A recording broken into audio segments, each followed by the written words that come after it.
Okay, let's start without wasting time. Analysis करेंगे Nifty की, bank Nifty की, options का डेटा देखेंगे, मार्केट ओपन कहाँ हो सकता है और उसके बाद अपना प्लान ऑफ एक्शन क्या होगा, वो दोनों चीज़ें देखने वाले हैं।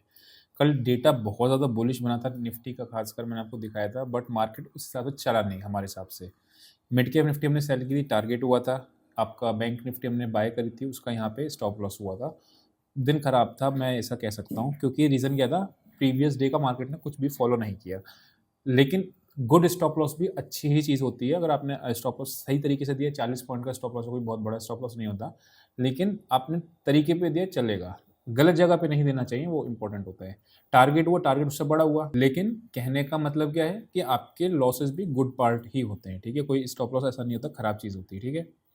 एनीवे आगे बढ़ते हैं।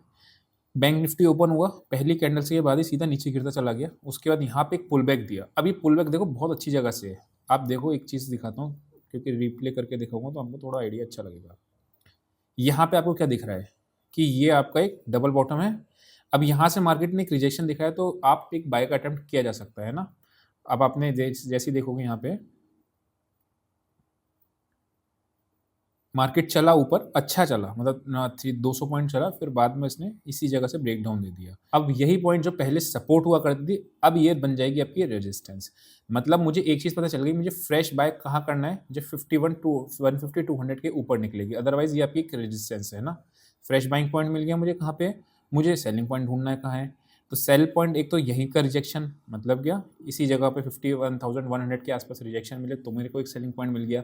अदरवाइज क्या है, मार्केट में प्राइस एक्शन वाइज आप क्या चल रहे हो, नेगेटिव प्राइस एक्शन में 15 मिनट्स के टाइम फ्रेम पे, राइट। तो वापस से आपका नीचे जाएगा, तो एक वापस से आप नेगेटिव एक्शन की बेसिस पे सेल कर सकते हो टुवर्ड्स 50,618।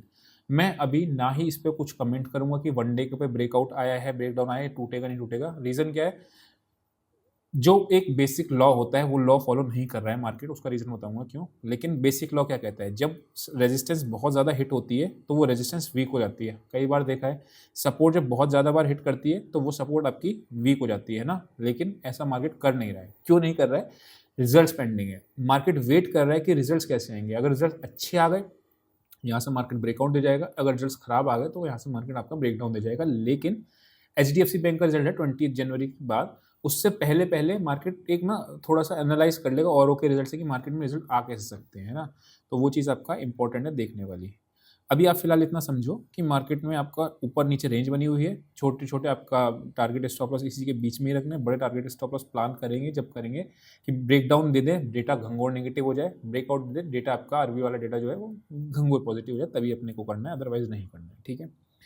बैंक निफ्टी में आपने देख लिया 51,200 का एक लेवल मार्क कर लिया, 900 का एक लेवल मार्क कर लिया, 600 और 725।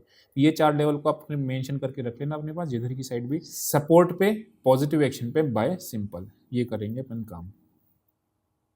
घंघोर नेगेटिव या घंघोर पॉजिटिव डेटा में ध्यान रखना है बस उस केस में, क्योंकि उसके अगर नेगेटिव बहुत ज़्यादा डेटा तो उस केस में बाय नहीं करना, बहुत ज़्यादा पॉजिटिव है तो उस केस में सेल नहीं करना, चाहे वो ब्रेकआउट फेलियर दिख रहा हो या नहीं दिख रहा हो, है ना। वो चीज़ ध्यान में है। निफ्टी में थोड़ा सा ओपिनियन गलत हुई थी, क्योंकि निफ्टी का डेटा आपका तेज़ दिख रहा था, काफ़ी तेज़ दिख रहा था कल। और ऐसा नहीं है कि पहली बार डेटा नहीं देगा, कई बार ऐसा ही होता है, बट इसने क्लोजिंग बहुत अच्छी नहीं दी है, मतलब बहुत ख़राब भी नहीं बट बहुत अच्छी भी नहीं है। अगर ये वापस से ये एरिया टूटेगा तो ये वाली कैंडल क्या हो जाएगी, फॉल्स ब्रेकआउट की, राइट। तो कल की क्लोजिंग निफ्टी के लिए बहुत इंपॉर्टेंट है। अगर ये 950 के नीचे मार्केट क्लोज हो जाती है तो फिर दिक्कत है मार्केट के लिए, क्योंकि फिर ये वाली कैंडल आपकी फॉल्स ब्रेकआउट एंड फिर नीचे की रेंज भी तेज़ी से टेस्ट करेगी। इसका जस्ट अपोजिट केस नहीं दिख रहा है आपको, ब्रेकडाउन दिया, ठीक है, ब्रेकडाउन देने के बाद फॉल्स ब्रेकडाउन हो गया इस कैंडल पे, अगली कैंडल में तेजी से ऊपर की रेंज टेस्ट करी। सिमिलरली नीचे की रेंज कौन सी आ रही है, 23,600, फिर 23,600 का 23,500 बहुत तेजी से दिखेगा। अगर क्लोजिंग आपकी 23,950 के नीचे, 950 के नीचे दे दी निफ्टी ने। ये तो हमने मोटा मोटा एनालिसिस करी। छोटे टाइम फ्रेम पे आते हैं थोड़ा सा और देखते हैं एनालिसिस क्या आगे काम करती है। यहाँ पे अगर आप देखोगे तो ये एक्शन भी आपका एक नेगेटिव साइड पे जा रहा है, ठीक है। लेकिन यहाँ से यहाँ तक एक मैं फ्लैग का ड्रॉ कर सकता हूँ और ये मेरा एक पोल हो गया। तो मुझे ब्रेकआउट 24,100 के ऊपर निकलेगा मार्केट तो ब्रेकआउट देगा, अच्छा देगा। मेरे ख्याल से ये रेजिस्टेंस आपको नहीं जानी चाहिए, जो ये आपकी दिख रही है ना, ये एरिया भी फिर तोड़ते हुए आपको मार्केट निकलते हुए दिखेगा।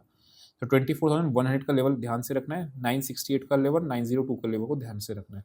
इसके नीचे जाएगा तो वापस से मैंने आपको बताया था फिर ये रेंज आपकी नीचे तेजी से टेस्ट करेगा, ठीक है। तो ये निफ्टी में हो गया। डेटा पे एक बार देख लेते चल के, ऐसा एक दिन डेटा काम नहीं किया तो इसका मतलब ये नहीं होता कि डेटा आपका काम नहीं करता है, ठीक है, उस चीज़ को ध्यान से समझ लेना है। 24,000 बड़ा ही राउंड लेवल है। इवन मिड सीपी की मैं बात करूँ तो मिड सीपी में भी आप देखोगे 13,000 बिल्कुल मेक और ब्रेक पे खड़ा है। कल इसमें भी ब्रेकआउट था, पूरे हर इंडाइसिस में ब्रेकआउट था, ऐसा नहीं था कि केवल इसमें ब्रेकआउट है, हर इंडाइसिस में ब्रेकआउट था। और यहाँ आप देखो तो ये कैंडल दिख रही है, इस कैंडल के ऊपर आपका ब्रेकआउट दिख रहा है, और वापस से क्लोजिंग निफ्टी ने और इसने बस बचा ली किसी तरह। अगर क्लोजिंग नीचे दे जाता तो ये फॉल्स ब्रेकआउट की कैंडल आज दिख जाती है और फिर आपको तेजी से मैं कहता मंडे को बहुत तेजी से नीचे गिरेगा फिर उस केस में, राइट। हालांकि अब ये लो टूटने का है, 970 950 का लो टूटेगा तो इसमें भी दिक्कत वाली मिड सीपी में भी आएगी। इसको हमने आज सेल किया था, इसका ट्रेड अच्छा चल रहा था, इसमें टारगेट हुए थे। देखो 40 पॉइंट का स्टॉप लॉस लगा बैंक निफ्टी में, मिड सीपी में आपका तकरीबन 50 पॉइंट मिले थे, राइट। बात पॉइंट्स की नहीं है, लेकिन द थिंग इज कि बहुत अनयूजुअल मार्केट हो रहा है। हमने देखा ना कितना रेजिस्टेंस हिट कर रहा है, नहीं तोड़ रहा है, कितना सपोर्ट हिट कर रहा है, नहीं तोड़ रहा है, तो काफ़ी अनयूजुअल है। और आज आप देखोगे तो एक साथ में ही कितने ज़्यादा हैवी कॉल लेटर्स आपको दिख गए थे हुए, 40 लाख, 20 लाख, 41 लाख, 18 लाख, 32 लैक्स, राइट। नीचे अगर आप देखोगे तो 21 लाख के अलावा कहीं पे भी आपको पुट्स नहीं दिख रही हैं। तो 24,000 ही इसका मेक और ब्रेक लेवल है। 925 है आपका, अगर टूट गया ये वो भी तो फिर इसका माई बाप निफ्टी का मुश्किल है बचना। बैंक निफ्टी पे आते हैं। बैंक निफ्टी में अगर आप ध्यान से देखोगे तो यहाँ के पुट्स आपके ट्रैप हो गई हैं, ये सबसे ज़्यादा कॉल्स बैठी हैं, 2,83,000 जबकि 51,000 पे हैं, पुट्स नहीं है। अब ये डेटा आपको क्या कहता है, सिंपल है ना यार, पुट राइटर्स अगर आपका भागा है तो नेगेटिव डेटा है, कॉल राइटर्स अगर आपका भागा है तो पॉजिटिव डेटा है, पुट राइटर्स आया है तो आपका पॉजिटिव डेटा है, कॉल राइटर गया है तो आपका पॉजिटिव डेटा है। ये सिंपल है, इसमें कोई रॉकेट साइंस नहीं है। कल ऐसा नहीं हुआ, मतलब कल था, अब मार्केट ऊपर हुआ, गया ऊपर था, लेकिन उसके बाद फिर आपका नीचे आने चला गया ना। गिफ्ट निफ्टी ने मॉर्निंग में नेगेटिव साइन दिए थे, अगर आप गिफ्ट निफ्टी को ट्रैक किया होगा तो गिफ्ट निफ्टी 100 पॉइंट्स के आसपास का नीचे था, हालांकि मार्केट नीचे नहीं गया था, खुला था। एनीवे आज एक बार मिड कैप निफ्टी का भी देख ही लेते हैं। मिड कैप निफ्टी क्या कह रहे हैं, ओके, यहाँ पे भी आपकी पुट्स पड़ी हुई है 13,200 पे। मतलब एक खराब न्यूज़ मार्केट में तेज गिरावट दे सकता है, ये चीज़ ध्यान में रखना, बिकॉज आपने देखा ना पुट्स सारी फंसी हुई हैं, लोग आराम से बेच ही गए हैं पुट्स। यहाँ पे पुट्स जो इन द मनी राइटिंग करके गया है तो कोई बाय करके गया है, तो जो इन द मनी राइटिंग करके गया है वो फंसने वाला है बहुत जोर से। और ये वाले आप देखोगे तो पुट्स भागी हैं, दिख रही है पुट राइटिंग।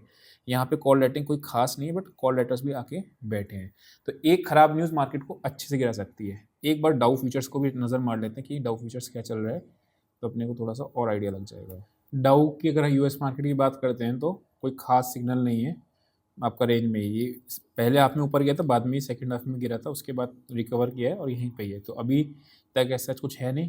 लेट्स सी, अभी मार्केट चल रहा है, ठीक है, और उसके बाद देखते हैं कि मार्केट में गिरता है नहीं गिरता है। इसमें आप गिफ्ट निफ्टी भी लगा सकते हो चाहे तो, यहाँ से आप गिफ्ट निफ्टी लगा लोगे तो उसमें भी आपको मिल जाएगा। यहाँ से आपने ऐड कर लिया, और गिफ्ट निफ्टी का स्टेटस क्या चल रहा है, ऊपर आई है, देख रहे हो आप, क्लोजिंग 24,057 से, तो 20 पॉइंट ऊपर ही चल रहा है, ठीक है। अपने लोगों ने लेवल्स को मार्क करके रखा हुआ है, लेट्स सी कहाँ पे होता है मार्केट। लेकिन अभी मैं फर्स्ट हाफ को भी ट्रेड अवॉइड करूँगा, और जिस तरीके का मार्केट चल रहा है थोड़ा सा ट्रेडिंग को अवॉइड करेंगे। रीज़न क्या है, मतलब करेंगे कम क्वांटिटी में करेंगे, स्टॉप लॉसेस को टाइट रखेंगे, छोटा रखेंगे, बड़े स्टॉप लॉसेस पे काम नहीं करेंगे, बिकॉज डायरेक्शन अभी सेट ही नहीं है मार्केट का, है ना। तो और साइडवेज मार्केट में लॉसेस भी बहुत होते हैं, इसलिए अवॉइड करेंगे, नंबर ऑफ ट्रेड्स भी कम से कम ही रहे। आई होप आपको पूरा समझ में आया होगा। अभी के लिए इतना ही, see you next session, till then bye bye.